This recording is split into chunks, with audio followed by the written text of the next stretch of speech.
কসাই বলে আমার মা প্রতিদিন রাতে খুশি হয়ে একটা পাগলা দোয়া করে, গত কয়েক বছর ধরে এই দোয়াটা করছে, অনেক বছরের দোয়া, আমি জানি কোনোদিন এই দোয়াটা কবুল হবে না। সাইয়েদনা মুসা বললেন কি দোয়া? সাইয়েদনা মুসা আলাইহিস সালাম আল্লাহরে বললেন, আল্লাহ মাইয়াকুনু জালিসি ইয়াউমাল কিয়ামা, কিয়ামতের দিন আমার সাথী কে হবে? আল্লাহ বললেন সাহিবুকা ফিল জান্নাতি জাজ্জার, কিয়ামতের দিন তোমার সাথী হবে একজন কসাই। কে হবে? জোরে বলেন না। সাইয়েদনা মুসা আলাইহিস সালাম একটু ফেড়া বলেন, কি রে কসাই কেন আমার সাথী হবে? আমি নবী মানুষ, নবী হবে আমার সাথী, আল্লাহর ওলিরা হবে আমার সাথী, কেন কসাই হবে আমার সাথী? রব্বুল আলামিন বললেন, মুসা যাও নিজেই যে দেখে আসো কেন কসাই হবে তোমার সাথী। সাইয়েদনা মুসা আলাইহিস সালাম কসাইয়ের দোকানে গেলেন, যে দেখে না কসাইয়ের স্পেশাল কোনো আমল নাই, খালি গোশত কাটে। কি কাটে? সারাদিন গোশত কাটার পরে বিকেলবেলা বড় একটা গোশতের টুকরা নিয়ে প্যাকেট করে বাড়ির দিকে রওনা হয়। সাইয়েদনা মুসা আলাইহিস সালাম তিনিও কসাইয়ের পেছনে পেছনে ছদ্মবেশে রওনা হয়ে যায়।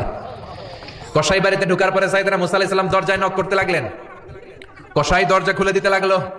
সাইয়েদনা মুসা আলাইহিস সালাম পরিচয় গোপন করে বলে,